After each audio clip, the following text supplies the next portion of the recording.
বাংলাদেশের প্রধান উপদেষ্টা ডক্টর মোহাম্মদ ইউনূসকে দুই দেশের সম্পর্কের উন্নতি নিয়ে চিঠি লিখলেন ভারতের প্রধানমন্ত্রী নরেন্দ্র মোদী। বাংলাদেশের স্বাধীনতা দিবস দুই দেশের সম্পর্কের ইতিহাসে গুরুত্বপূর্ণ দিন। স্বাধীনতা দিবসে এমনই বার্তা দিয়েছে ভারত। ডক্টর মোহাম্মদ ইউনূসকে নরেন্দ্র মোদী লিখেছেন, এই দিনটি দুই দেশের ইতিহাসে গুরুত্বপূর্ণ অধ্যায়, যা দুই দেশের সম্পর্কের ভিত তৈরি করেছে।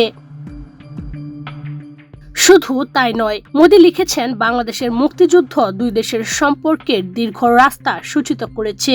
বিভিন্ন ক্ষেত্রে তার সদর্থক ভূমিকা লক্ষ্য করা গেছে। দুই দেশের মানুষ এর ফলে উপকৃত হয়েছেন। দেশ জুড়ে তোলপাড় ওয়ালটন ফ্রিজ কিনে আপনিও হয়ে যেতে পারেন মিলেনিয়ার। ভারতের চিঠিতে বলা হয়েছে, আমরা এই সুসম্পর্ক বজায় রাখতে চাই। শান্তি, সৌহার্দ্য এবং উন্নয়নের মাধ্যমে এই সম্পর্ক বজায় রাখা জরুরি।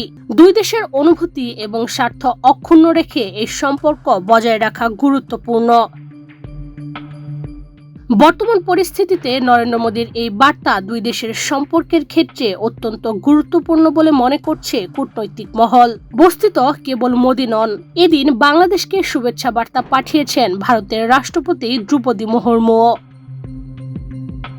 বাংলাদেশের রাষ্ট্রপতি মোহাম্মদ শাহাবুদ্দিনকে লেখা চিঠিতে ভারতের রাষ্ট্রপতি লিখেছেন, বাণিজ্য থেকে শিক্ষা, পরিবহন থেকে বিদ্যুৎ, সর্বত্রই ভারতের সঙ্গে বাংলাদেশের গুরুত্বপূর্ণ সম্পর্ক রয়েছে।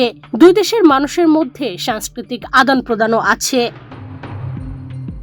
তার কথায়, বাংলাদেশ ভারতের প্রতিবেশী প্রথম এবং পূর্ব লক্ষ্য নীতির অন্যতম ফোকাস, সাগর ডক্ট্রিন এবং ইন্দো প্যাসিফিক ভিশনের গুরুত্বপূর্ণ অঙ্গ। দ্রৌপদী জানিয়েছেন, গণতান্ত্রিক, স্থিতিশীল, প্রগতিশীল, শান্তিপূর্ণ এবং সর্বজনীন বাংলাদেশের পাশে ভারত থাকবে। এ বিষয়ে ভারতীয় সেনাবাহিনীর সাবেক লেফটেন্যান্ট জেনারেল উৎপল ভট্টাচার্য জানিয়েছেন, ভারতের কাছে বাংলাদেশ বরাবরই অত্যন্ত গুরুত্বপূর্ণ প্রতিবেশী রাষ্ট্র। বাংলাদেশের মুক্তিযুদ্ধে ভারতের অবদান গুরুত্বপূর্ণ। ভারতের রাষ্ট্রপতি এবং প্রধানমন্ত্রীর চিঠিতে সে কথাই উল্লেখ করা হয়েছে। উৎপলের বক্তব্য, বাংলাদেশের রাজনৈতিক পট পরিবর্তন হয়েছে।